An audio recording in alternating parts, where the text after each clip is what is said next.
తెలంగాణ నిప్పుల కొలుముగా మండుతుంది. ఎండలతో జనం ఠారెత్తిపోతున్నారు. నిన్న ఒక్కరోజే భానుడి ప్రతాపానికి 9 మంది బలయ్యారు. పలు జిల్లాల్లో 46 డిగ్రీలకు పైగా ఉష్ణోగ్రతలు నమోదయ్యాయి. ఆసిఫాబాద్ జిల్లా దహెంగాలోనే అత్యధికంగా 46.3 డిగ్రీల సెల్సియస్ ఉష్ణోగ్రత నమోదైంది. రాష్ట్రంలో 46 మండలాల్లో తీవ్రమైన వడగాలులు వీస్తున్నాయి. మరో 2 రోజుల పాటు ఈ వడగాలుల తీవ్రత కొనసాగుతుందని వాతావరణ శాఖ వెల్లడించింది. జూన్ 1వ తేదీ తర్వాత ఎండల తీవ్రత తగ్గే ఛాన్స్ ఉంది. అలాగే రోజు రోజుకు ఎండలు ముదురుతూ ఉండడంతో జనం ఇళ్ల నుంచి బయటికి రావాలంటేనే వణికిపోతున్న పరిస్థితి. ముఖ్యంగా 10 జిల్లాల్లో ఎండలు ఠారెత్తిస్తున్నాయి. ఉష్ణోగ్రతలు 45 డిగ్రీల మార్కును దాటి దూసుకుపోతూ ఉండడంతో జనం ఉక్కపోతతో అల్లాడిపోతున్నారు.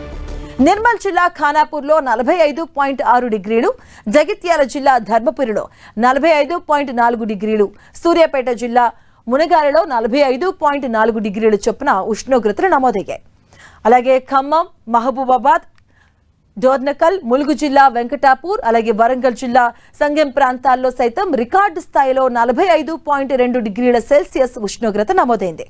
ఈ భారీ ఉష్ణోగ్రతలకు తోడు తీవ్రమైన వడగాలులు తోడవడంతో రోడ్లన్నీ మధ్యాహ్నం వేళ జనసంచారం లేక కర్ఫ్యూను తలపిస్తున్నాయి. ఎండల తీవ్రతతో వివిధ జిల్లాల్లో నిన్న వడదెబ్బతో 9 మంది చనిపోయారు. ఉమ్మడి ఖమ్మం జిల్లాలో 4, ఉమ్మడి ఆదిలాబాద్ జిల్లాలో 2, సిద్దిపేట జిల్లా చిన్న కోడూరులో 1, సంగారెడ్డి జిల్లా కంక్టి మండలం దేగుల్వాడి గ్రామ పంచాయతీలో ఓ మహిళ మృతి చెందింది. ఇక ఆదివారం నుంచి వాతావరణంలో మార్పులు వస్తాయని పేర్కొంది వాతావరణ శాఖ. ఆదివారం ఉత్తర, దక్షిణ, మధ్య తెలంగాణ జిల్లాలో అక్కడక్కడ వర్షాలు కురిసే అవకాశం ఉందని వాతావరణ కేంద్రం అంచనా వేసింది. సో దీనివల్ల వచ్చే నెల 1వ తేదీ తర్వాత నుంచి ఉష్ణోగ్రతలు స్వల్పంగా తగ్గుముఖం పడతాయని, అప్పటి వరకు ప్రజలందరూ అప్రమత్తంగా ఉండాలని, ముఖ్యంగా మధ్యాహ్నం వేళల్లో అత్యవసరమైతే తప్ప బయటికి రాకూడదని అధికారులు సూచిస్తున్నారు.